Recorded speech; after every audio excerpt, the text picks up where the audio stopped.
Welcome to today's episode of the Declutter Hub podcast, your channel for super easy, no-nonsense advice on how to declutter and organise your home.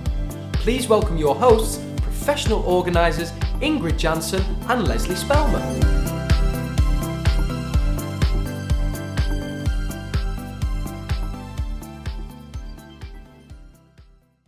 Hello and welcome listeners to episode 80 of the Declutter Hub podcast. I'm Ingrid. And I'm Leslie. If you have clutter and want to sort it out, this is the podcast for you. Now, Leslie, we haven't even started yet and I'm crying laughing here because I feel like I'm in Groundhog Day. This is the second time we've recorded episode 80 with a completely different topic. What's going on here? We're trying to respond to what our lovely listeners need, aren't we, Ingrid? So yeah, I do. Honestly, we have been laughing our heads off for 10 minutes because she's like, we've done episode 80 like 3 times and then we keep shoving them back because we want to bring something that's going to be super, super useful. So we've had to sort of ditch our normal podcast schedule, haven't we? And start from scratch. And so we're here with a topic that we think is going to be useful to you. So what's happening out there at the moment? We all know what's happening out there at the moment. But in the decluttering world, Ingrid and I are like, this is an amazing opportunity for everyone to declutter. But little stumbling block, our normal outlets for our stuff are gone. We can't take stuff to the recycling centre anymore. We can't take stuff to the charity shop anymore, which does pose a difficulty in some instances. Now, Ingrid and I are still completely convinced and committed to you carrying on with your decluttering and just having a holding area in your house for the stuff that you declutter. That stuff was in your house before, and in bags, it's still in your house. And so it's not more stuff, it's the same amount of stuff, just in a slightly different format. So please don't be discouraged from decluttering because it's important to be able to use this time positively. But having said that, some people are struggling to do that. And like, I'm not even going to bother because I just can't. So what we wanted to do today was to talk about things that you can declutter that don't involve going to the recycling centre and don't involve going to the charity shop, didn't we, Ingrid? Yes, for sure, Leslie, because we were all let's be honest, we were a bit shocked last week, weren't we? We saw all the papers, all the photos of people who dump stuff in front of the charity shop. Well, the charity shops aren't even open. So you can't do that. You know, we can't just drop stuff there because there's no volunteers in the shops to take the stuff in. So it's all going to be thrown away. So we thought, okay, let's be smart here. There are people who have rooms in their houses or cupboards in their houses they can use to put the stuff in they have decluttered, but we also need to think about the people who do not have the space in their house to put items. So we have thought about 10 things you can declutter when the charity shops are closed. Well, that's handy, isn't it, Leslie? It is. So let's start with, I see what's number 1 on your list, and I think we need to build up to that, Ingrid. So I'm going to shoot straight to number 2 on your list, which is, we don't want to upset people right from the start here, do we, with the job that's at hand. So let's go to number 2. Let's go to an easy one. Yeah. Number 2 on no one else can see this list, and they don't know what I'm talking about. So we'll keep the suspense going till later in the podcast about what number 1 originally was. So now for number 1, we're going to go for, you can declutter your magazines. Yes. Now is the time to have a look at that magazine rack next to your sofa or next to your bed or in your home office where you have the magazines, or maybe your kids have tons of subscriptions to magazines and they've all kind of gathered in random places around your home. And of course, magazines can go into recycling and the recycling is still being collected. So magazines is a perfect first step to start with your decluttering. So with magazines, I think it's about taking it back down to first principles as well. So there's people with just standard magazines that they just have for a couple of weeks or a few months. There are other people who have kept magazines for years and years and years. Now is the time to think about what you're doing with those magazines. Are you looking at the magazines? Are they doing you any favours? Do they fit your current life? Are they out of date? And as Ingrid says, if you do have subscriptions to magazines, take it one step further and look at your subscriptions as well to make sure you've not got things that are just cluttering up that you're not using anymore. Yes, because if you have magazines, I mean, fantastic. But if you've never had the time to actually read them and enjoy them, why do they keep coming into your house. If you've only got time to quickly flick through it, but don't even have time to read the articles, or you never get around to it, then it is cluttering up your house. Or maybe if you just have a magazine because you've kept it because there's a lovely a recipe in there, or one article you still want to read, maybe now's the time to go, I'm going to take that out of the magazine. I'm just going to have a folder with articles that I want to read, and I'm going to slim this whole massive pile of magazines down just to a couple of cutouts that I can just easily read when I'm on the go. So number 2 on the list, Ingrid, is what? Receipts. Oh yes. People have drawers full of them, boxes full of them, purses bulging at the seams with receipts. This is the perfect time to have a look at those receipts. Yeah, go through your purses, drag out what you don't need. Look at those receipts that you've been keeping in those box files just in case you want to return an item. You don't need to keep receipts for very, very long unless, number one, it's a very expensive item that you want to have a record of for insurance purposes, or number two, if you are self-employed or if you have to submit expenses as part of your job. Those are the only 2 reasons why you need to keep receipts for any prolonged period of time. But if you are self-employed or you do need to do expenses as part of your job, chances are those need to have been submitted already. So you may have missed the boat. Yes, Leslie, you're absolutely right. Just one word of caution with receipts, that they are normally printed on thermal paper, which is very shiny, and you can't recycle that. So if you need to get rid of receipts, you probably want to throw them away. Or maybe if you want to shred them separately to all of the rest of your normal paper, and you can then put the thermal paper in the bin with your normal rubbish. A really useful point, Ingrid, and it's not something that everyone knows. So let's go on to number 3. It's very exciting, isn't it?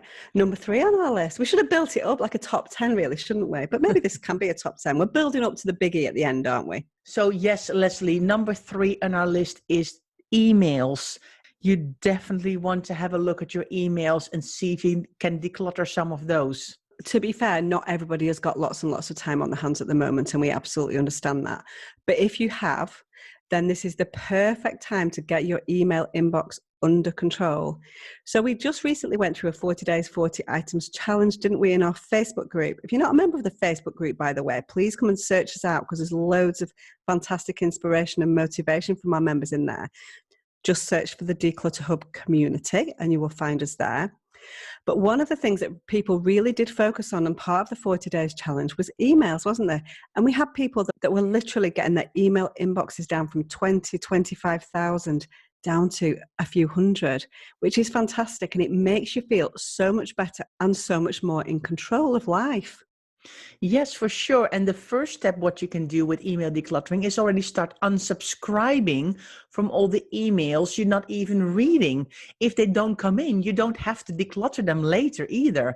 So maybe that's even step number 1 in your email decluttering, is unsubscribing from all the emails and then sort it by sender and delete sender by sender, which is much easier, and you'll save yourself a lot of time. So if you feel unsure about how to actually take control of those emails, you can listen into our podcast called that very thing, Taking Control of Your Email Inbox. And that is episode 48. And we go through step by step exactly how to do it in the most efficient way. We don't want you to be deleting one email at a time. You need to do this in bulk, and we'll tell you how. Perfect, Leslie. So what is our 4th thing you can declutter? So we're actually going to go on to physical items now, but we are going to focus on things that are reasonably small that tend to go straight into waste anyway. And that is stationery.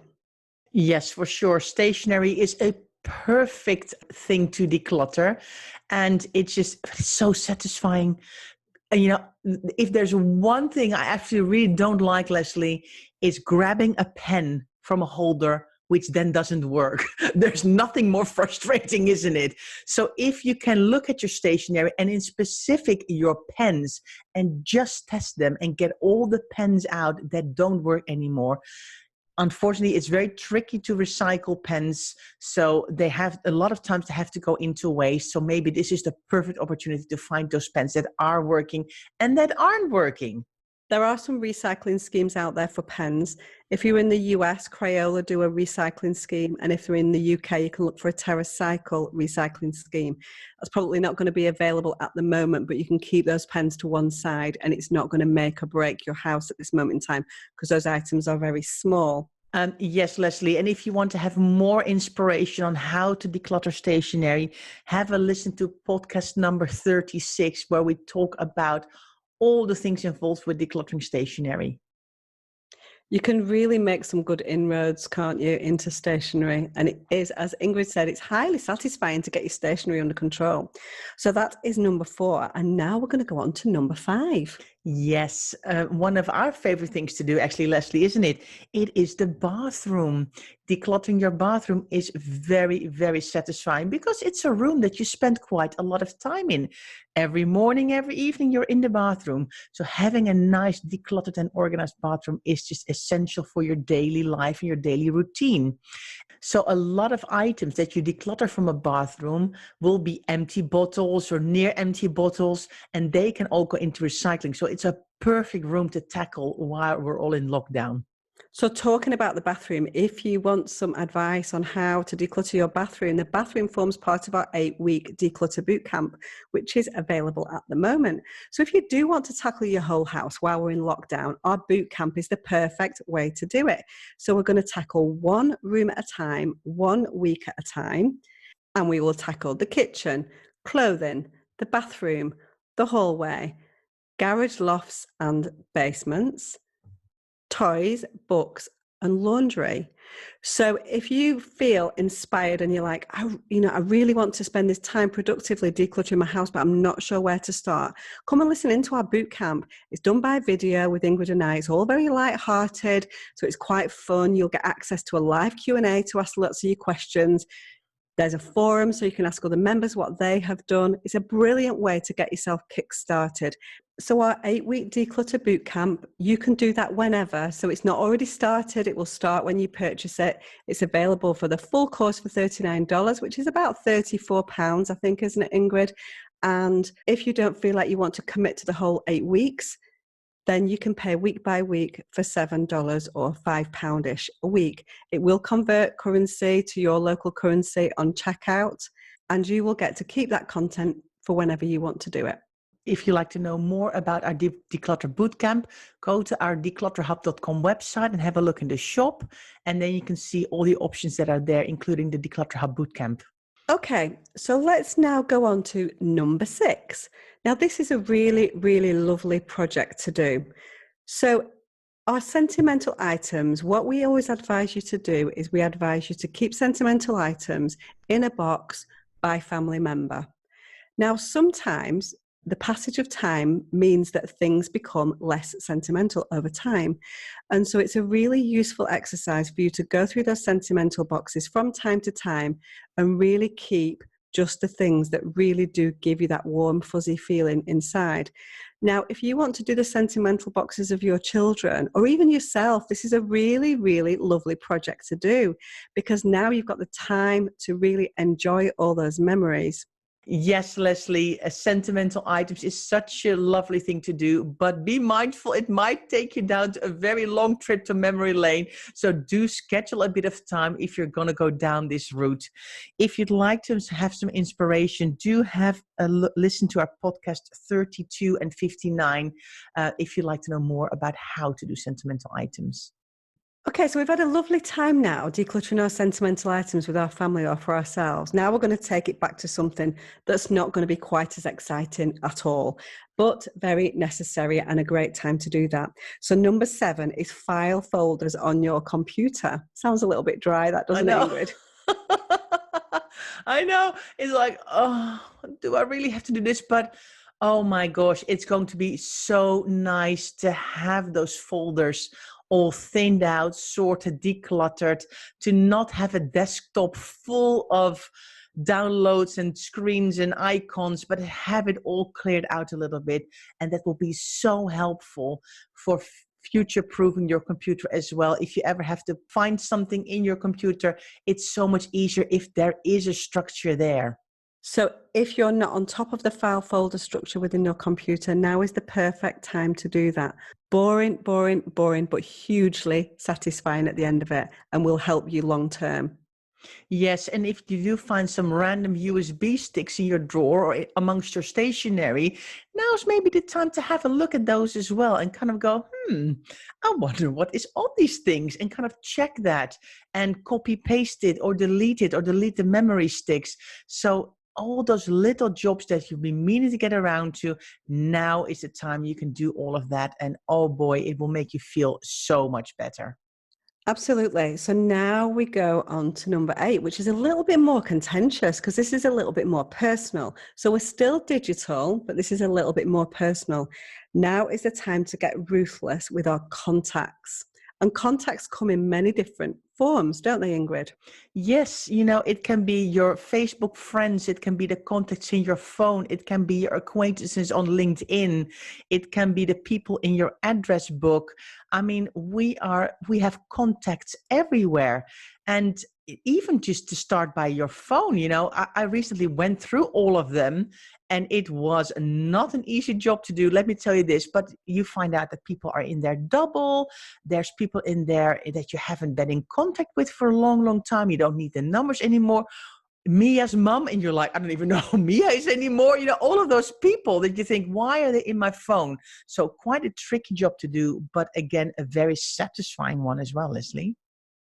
Definitely. So go through the contacts on your phone. As Ingrid said, if you've got a paper address book where you've got things and you've been meaning to transfer your paper-based address book to digital, now is the time to do that. Facebook friends is a tricky one, but people certainly are looking at Facebook friends at the moment. If you're that person who gathers random Facebook friends along the way, but maybe now's the time to declutter some of those from your feed so you actually get to see the things that you want from the friends that you really, truly want to see. Following on from that, you can unsubscribe to some WhatsApp chats as well if they are long gone, so they can come out of your phone and out of your WhatsApp, because sometimes our WhatsApp gets filled up. Yes, and going back to address book for just another moment, Leslie, what I see a lot in my clients' house is that people are not ready to put their addresses in their phones completely. They had this beautiful new address book laying around for ages. They maybe got it for a birthday or for the holidays, and they've been meaning to write down all their contacts in a new address book, and they haven't gotten around to it yet. This is now the perfect time to get that off your to-do list. Okay, so we said we were going to build up to some biggies, didn't we, Ingrid? And so now we're going to hit you with the first big one, which is paperwork. So now is the time to declutter your paperwork and get that into some kind of order. This does not need to go to a charity shop. It can go straight into recycling. It can go straight into shredding. So it's not going to be a problem to you that the charity shops are closed, because this is going to get collected with your regular paper recycling. So take the time to start looking at your paperwork. If it seems completely overwhelming to you, take it one category at a time or one pile at a time. However you do it, be ruthless, declutter what you no longer need, really think about what you have gone paperless on, what you've gone digital on, and take the time to declutter all that excess paper that you don't need from your home. Yes, start by taking out all those envelopes, start by taking out all of those little booklets that are cluttering up our filing cupboards. Even have a look at your filing system. Is your filing cabinet working for you? Are your lever arch files working for you? Or would you rather go to another system, to box files or to hanging files? Thin it all out. 80% of paperwork never ever gets looked at again. Or maybe you've realized that you do want to keep some of the paperwork, but you don't need it in all your current files. Maybe you can create some archive boxes that can put away into long-term storage. This is the time to do it.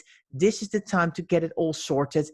And maybe now's the time to go paperless with your bank statements, so you don't have to deal with all that paper coming in all the time. So lots of different jobs to be done within paperwork. You can break down this project in a lot of small projects. So don't oversee it as one giant thing to do. Break the project down, but it's a big one. It is a big one, but again, it's a very satisfying one, because to sort your paperwork makes us feel so much more in control. So if that's something that you want to focus on, we do have a couple of podcast episodes that are going to help you. Episode number 6 is from your doormat to in tray. So it's how to make sure all that paperwork gets from your doormat and gets to a place where you're going to action it. Episode number 15, which is going to be really useful to you for this project, is how long do you need to keep certain bits of paperwork. So double check episode number 6 and episode number 15 for some inspiration. Yes, Leslie. And last but not least, in our list of things you can declutter when the charity shops are closed is photograph. And I feel like I need to do a drum roll here.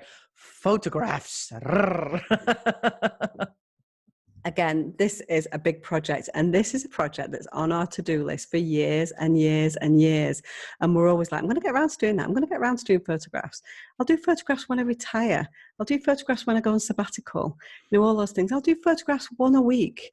I'll make everything digital. There's so many things that we can do.